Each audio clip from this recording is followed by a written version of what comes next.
Over the last couple weeks, I've made what I consider to be a successful transition, changing my commentary format from written word over into video.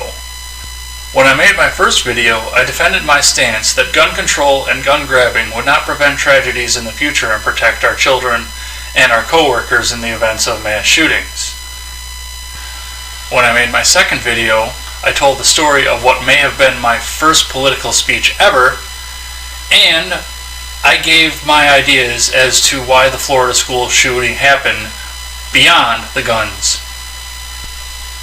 I know more than got my second video posted, and I started to see more developments in the story that led me down a rabbit hole, and I started to piece together an idea of what happened, why it happened, and what's going to happen after the media buzz dies down over this shooting. One of the key items that I want to talk about today is a controversy that surrounds David Hogg and Emma Gonzalez.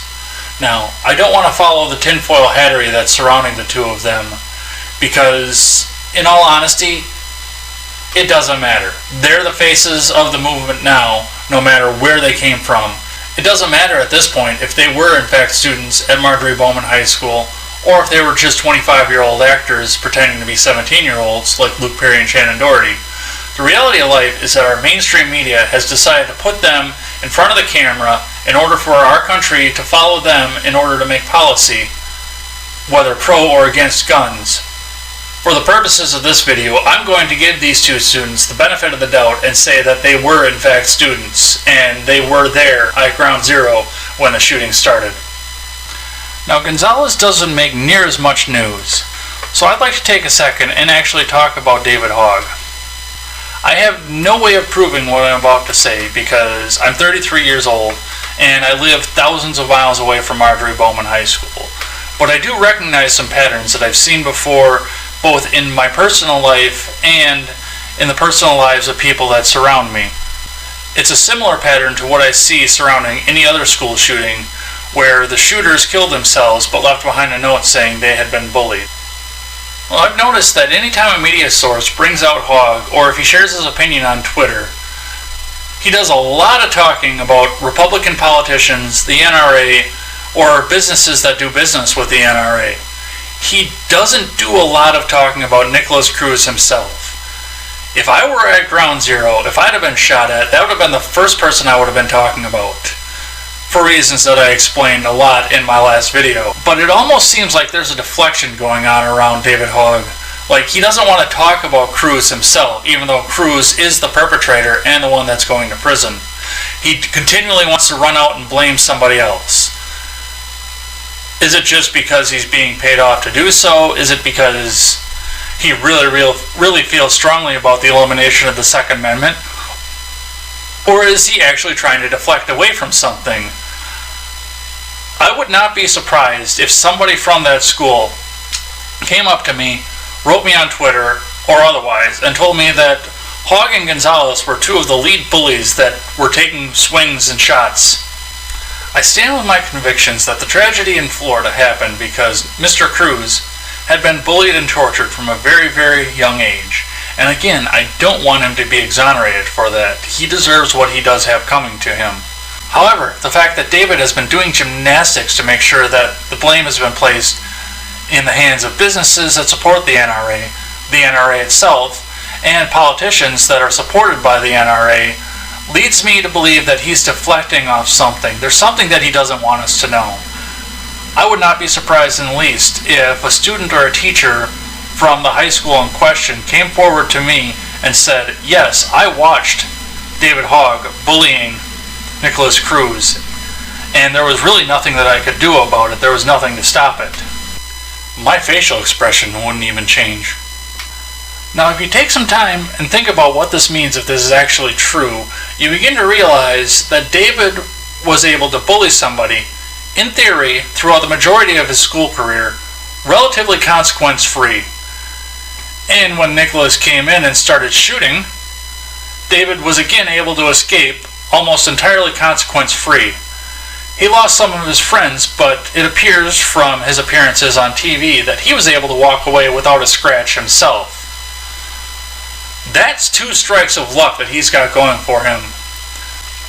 What surprises me right now is he's very, very comfortable going out and bullying more people that have guns and people that support people that have guns. What's really, really bad about that is the fact that CNN and the media have essentially put a shield up around him.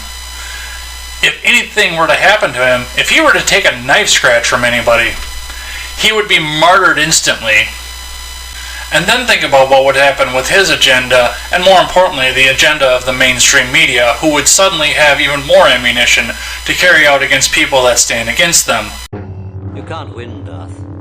If you strike me down, I shall become more powerful than you can possibly imagine. That's right, I said it. All of these boycotts are nothing but bullying tactics, and they're bullying tactics that have been used by the anti-gun lobby for generations before I was even born. The only difference right now is this will be the first time they've actually chosen to put a child speaker out in front of it. A child who was one of the bullies himself, if that's actually what happened. I do want to take a moment and talk about some of the boycotts that are being proposed, because from a position of a 17-year-old, they do seem a little bit on the ridiculous side. Fair disclaimer, I do understand that the children that are calling for the boycotts are trying to influence the adults who actually use the products. But the position that the children are coming from is the ridiculous part. The big ones that I want to talk about from where I'm standing are Delta Airlines, all the rental car companies, and FedEx, just because, as I mentioned, it's ridiculous. When we talk about the airline, we're going to be realistic here. The kids are going to get on whatever airline their parents booked them from. At 17 years old, I don't believe any major airline will allow them to book themselves. I would have to check on that. The boycotts against FedEx are slightly less ridiculous, because theoretically, 17-year-old kids could use FedEx. However, in today's society, the majority of packages that 17-year-olds are going to get are going to be coming from Amazon. Amazon has a contract and almost exclusively uses the United States Postal Service whenever available. I'll touch on Amazon a little bit later because that name has come up in the list of boycotts as well. The most absurd would be rental car companies. Now, the rental car companies do appear to be caving into the pressure and taking away their discounts to NRA members, and that is their prerogative. They have the right to conduct business however they want. I can only imagine, though, at each one of these rental car companies, in the boardrooms, when the topic of the boycotts have been discussed, there has to be at least one media marketing manager that's just sitting at the table snorting to himself and saying, "What are the 17-year-olds going to do, not rent our cars?" Lastly is going to be the company that may be the biggest one of all, Amazon and Amazon Prime. I saw David Hogg's tweet where he was asking for help in unsubscribing from his Amazon Prime because they sell some NRA merchandise. I actually replied to it. I gave him a slight step-by-step on how to do it. And I wrapped it up by saying that nobody cares that he's going to unsubscribe from Amazon Prime. The majority of the power that Amazon has in this situation is societal. I'm going to tell you a little story about my experience with Amazon. This past year, when my Amazon Prime came up for renewal, I didn't have the space on my credit card to run the $100 payment. I had the money set aside on my debit card, but somehow my credit card had become the primary method of payment. When I contacted Amazon to make sure that my Prime was going to be paid for the year, the woman on the phone offered me a free year of Amazon Prime without me asking. I was actually going on expecting to pay $100 right then and there out of my bank account. But she insisted and said, "No, it's no problem. We'll just give you a year for free for your inconvenience for having to do this." Statistically, this has got to happen at least a few thousand times a year with the millions of Amazon Prime members that are out there. So a 17-year-old activist canceling his Amazon Prime and getting a couple hundred of his friends to do the same, it's going to get Amazon's attention, don't get me wrong, but it's not even going to hurt them. They give away Prime memberships left and right.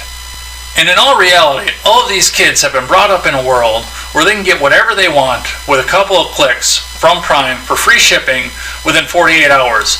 Some of them can do it within 24 hours. They've been raised in a society where they don't want to get up off their couch to go over to the store. They don't want to be out in public, but they still want their stuff fast. The only way to get anything faster and not have to pay shipping is to go to the store. And I don't see a bunch of 17-year-olds suddenly changing their ways and getting up and going to the store every time that they need something. In this case, either the boycott group or Amazon is going to crack under the pressure. And I'd be willing to bet some money that it's not going to be Amazon. Thanks for taking the time to listen to this show and support this channel.